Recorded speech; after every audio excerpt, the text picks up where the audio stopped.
Hey, good morning and welcome to Hobby Evolution, episode 152. Happy hump day. Today is my Friday. I have the next 2 days off. I had to work Christmas Eve, but I get New Year's Eve off.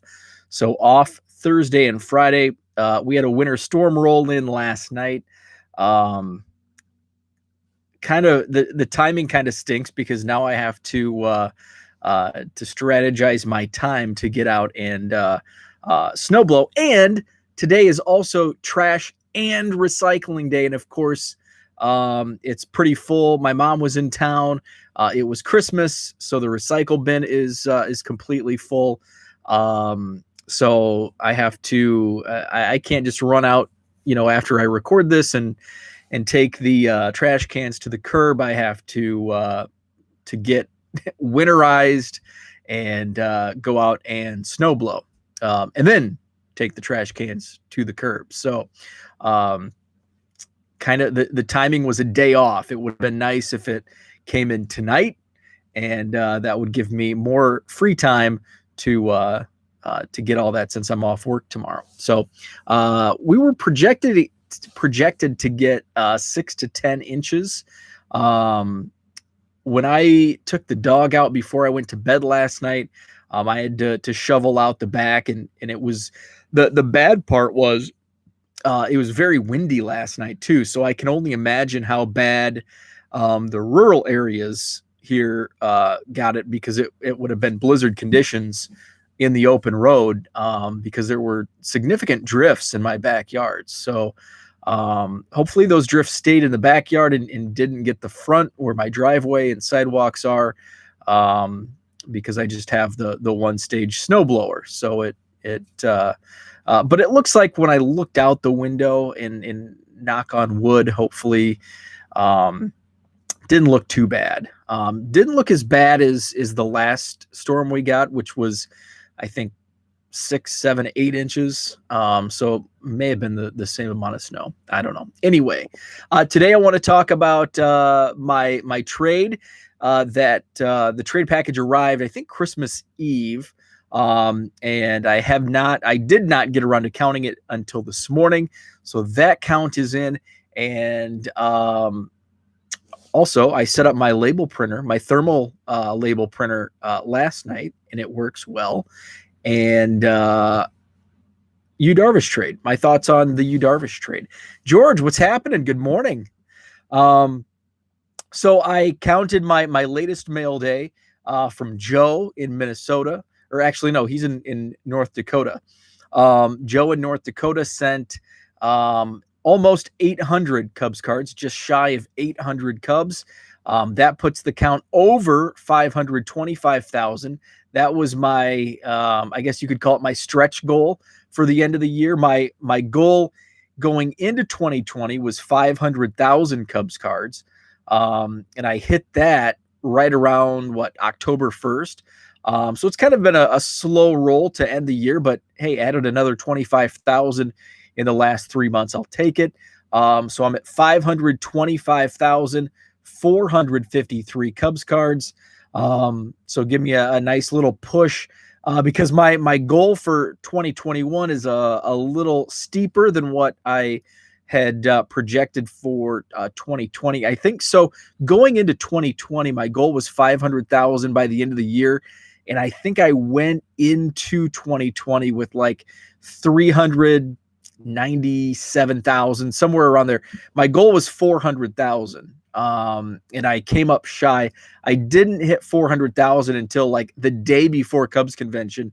I really wanted to get my Cubs cardometer up over 400,000 for the convention. And I did. So I think it was like 400,000, like 500 cards. It was just over 400,000. So about 100, just under 130,000 Cubs cards this year, which I'm really happy with, because I hit my goal early. And I really focused on pumping up my eBay store throughout the year, but especially once I hit 500,000, the fourth quarter, I was really pumping my eBay store and sales, which I'll continue to do. basically until life gets back to normal, just to take advantage of the extra time. I have plenty of cards behind me that I can list on eBay and get those moved out. So I'm really pushing sales to build up a really good chunk of change, so I can hit some card shows. There is a card show in Milwaukee this weekend. I'm just not ready to hit card shows. So I'll hold off. Plus, we just got all this snow, and I don't want to drive. It's about an hour and a half, I think. So eventually, when things clear up in the next couple months, then I'll hit those card shows, have that extra cash. So I'll continue to pump those eBay sales. So a tool for those eBay sales is my brother QL800. Oh shoot. It's a label printer. There you see it. It's the cord's intertwined with my camera. So I got that running. I did print my first label. So this was a PWE. I'm gonna have to play around with it because the type is very small. But when I enhanced it on the eBay screen, it would go into like two labels. It would separate the address. So I got to figure that out because that's really small. So working on that. I have not tried the label printer with a actual like bubble mailer. So that's on the agenda. I had some auctions end last night that will be bubble mailer shipments. So I'll try those out later tonight. So really slick. I like the way it works. Took me some time to get it set up because I don't read directions. I have like ADD and I cannot like, I actually tried. I was having some struggles and I tried to read the instructions, and it's just like I skip a paragraph and it's not good. I should probably have that checked out, but I was able to get through it, get it all set up, and it works and it prints. George says eBay will probably be good after that 2,000 from the government. Yeah, ain't that the truth? And I think I read an article this morning that says those payments could be coming like in the next couple days. Some people will see those show up. So I'll have to get that eBay store pumping. I have seen sales pick up for baseball. Baseball was really, really dead in December for sales on eBay, personally for me. But I also really focused on getting football and basketball listed to take advantage of football, coming to an end, and then basketball trying to catch those preseason excitement. So now I've got all those Pulsar sets that I'm kind of slow rolling. I had the Zion and Jaws end last night. It was a day late on the Jaws, but they still ended pretty well. And I think the 4 from the Pulsar set, I think was a gross sale of, I think like $175 for the 4 cards. Now those are $150 sets for the whole thing. And there were some other rookies that ended last night, in the $8 to $12 range. So in my color, and I did sell the Dirk gold Pulsar, sold for I think 30 shipped. I have some rookie colors, but I'm just gonna hold on to those until somebody catches fire. I'm running low on penny sleeves, so I actually ran out of. I'm running low on like everything, and my wife goes, "Why don't you just buy in bulk?" And I said, "I do buy in bulk." So so my stamp guy is sending, and I'm gonna have to reach out to Carl and ask if I can buy more stamps at a time. I buy 500, but I'm getting down to going through those in 2 weeks now. So try to bulk up on those.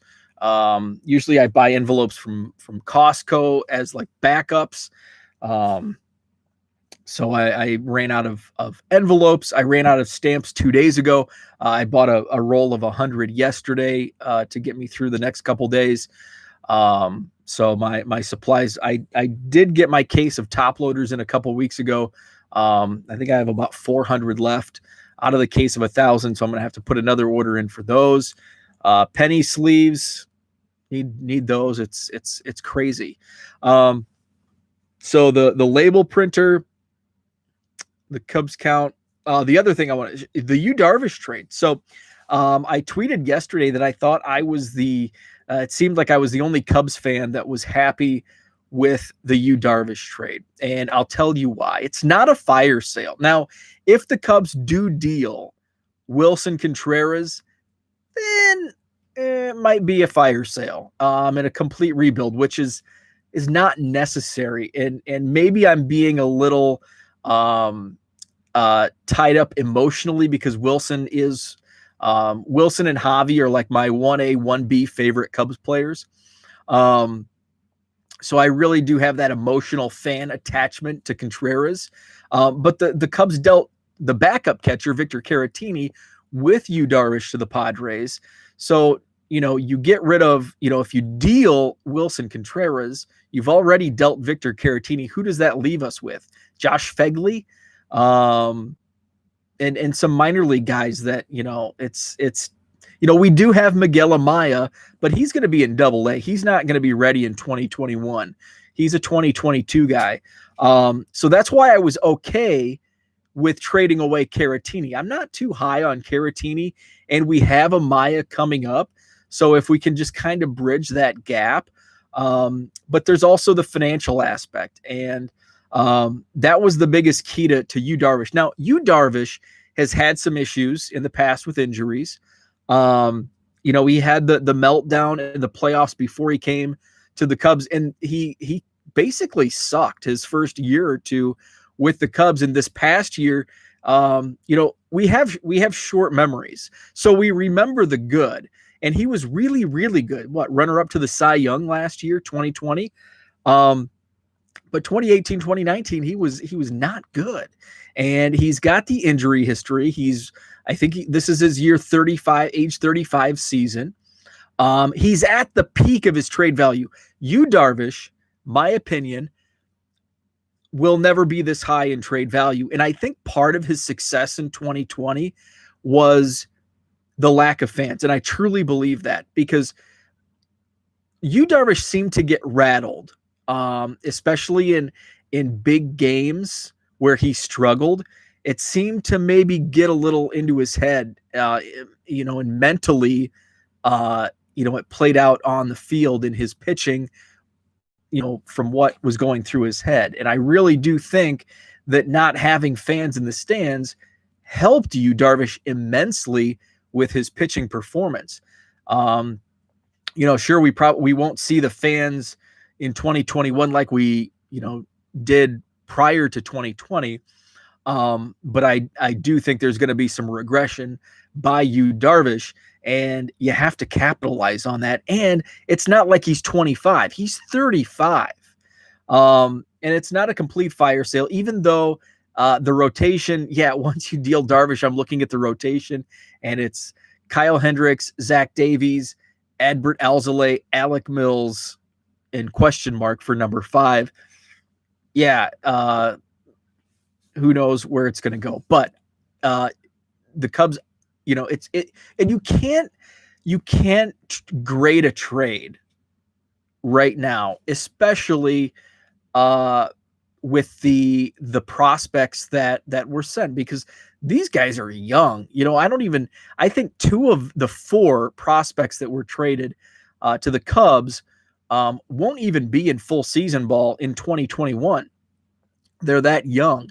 MLB Pipeline just updated the Cubs top 30 prospect list.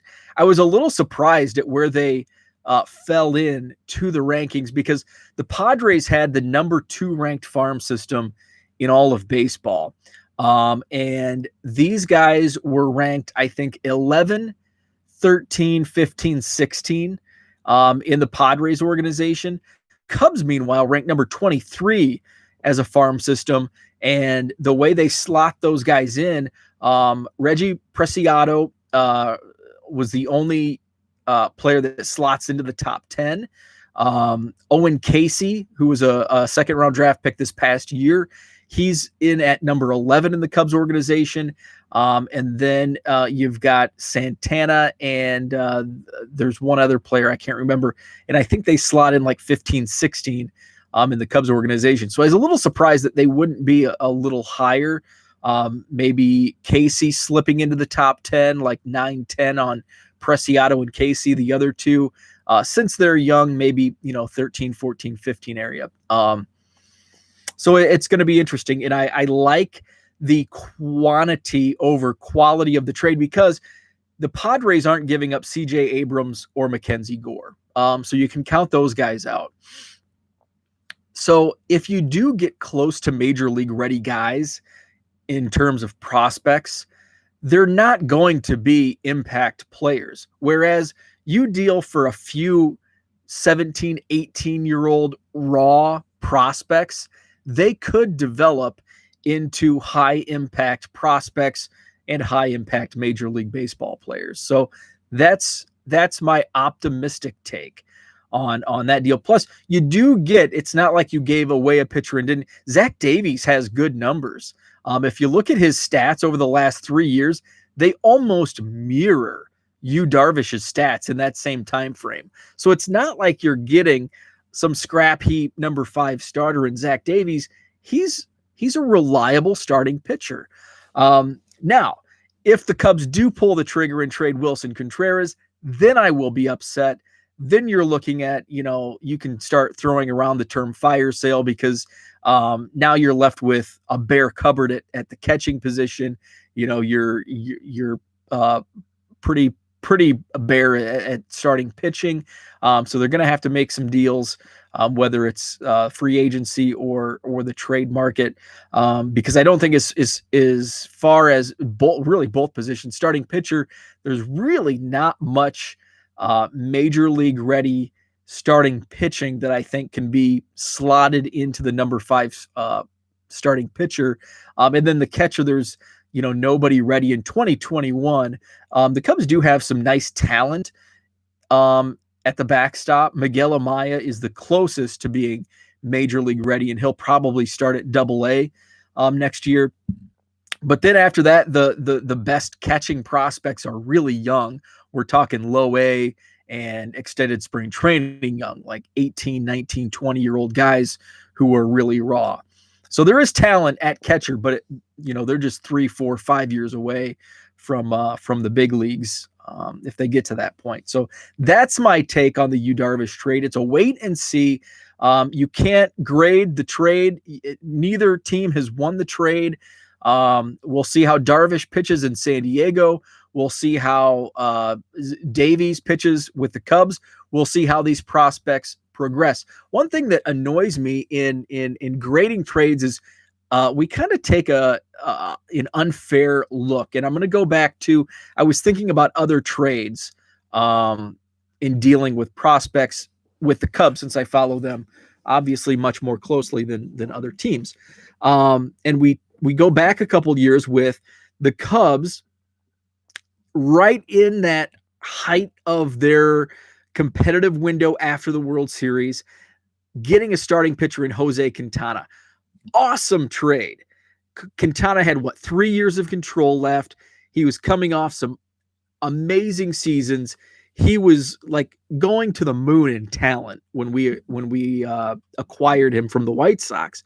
But obviously, to get a talent like Quintana at the time, and the amount of control in years that you had, 2.5, I think, 2.5 years of control for Quintana, you had to give up some top prospects like an Eloy Jimenez and a Dylan Cease.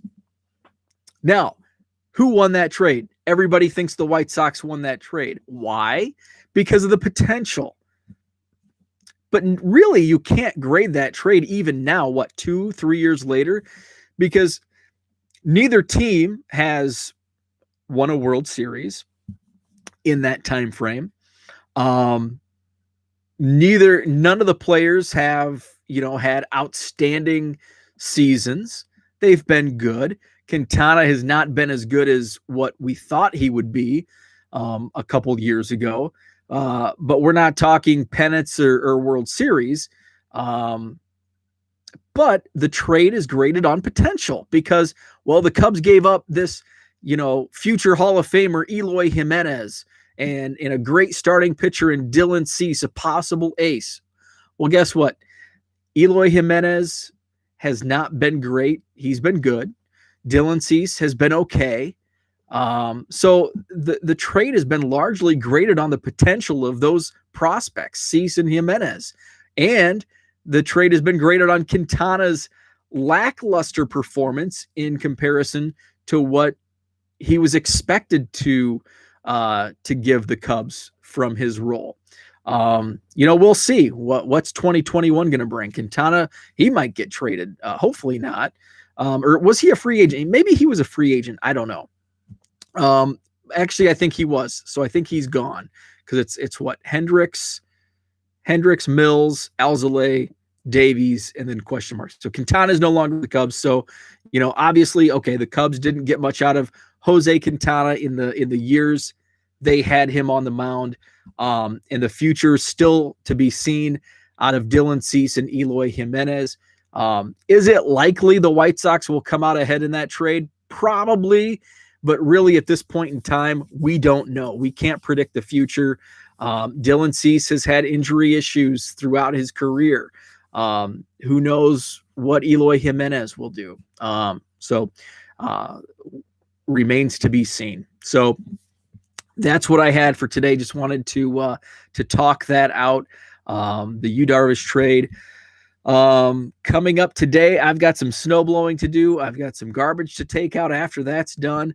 I may make a run to the card shop tonight to get some penny sleeves just to get me through. I've got a bunch of those premium stock Pulsar sets to sleeve up. I did buy, so I with my eBay gift card, I did use that already. Usually I tend to wait until there's like a 5%, but it was burning a hole in my pocket. So I did buy. I put some offers in on some more sealed sets for the premium stocks. Now they're creeping up to like 275 and above. But somebody did have 3 incomplete sets. So they pulled like 30 cards from each set. There's about 800 of the premium stock Pulsars plus some colors, and they're probably going to be like $2 colors. They did mention that there's a couple common colors. So he pulled about 30 cards on average. I think he said 31. So obviously Giannis, LeBron, some of the big stars are pulled. Who else is pulled? The main rookies, obviously Ja and Zion, some of the other big rookies, but there still are a lot of rookies. I was just kind of doing the math on, okay, who did he pull if there were 30 guys taken out? So there's probably looking at 20 to 25 rookies were pulled, but that's still going to leave, 75 rookies. And some of those, who knows what the season can bring. So those were shipped, and we'll get those in. So that's going to give me, so once those come in, then I'm going to start really listing, the commons and the semi-stars in my eBay store, just kind of bulk listings, to get those moved out. Probably do a variation on those just to make it a little faster process to not list, 300 individual listings, 250 or whatever. So that's all for today. Thanks, George, for tuning in. Thanks for watching. Website 1millioncubs.com. eBay store link is at the top of the page. You can also access that store, 99centcards.com. That's 99centcards.com. Twitter is at 1millioncubs, and have a wonderful Wednesday.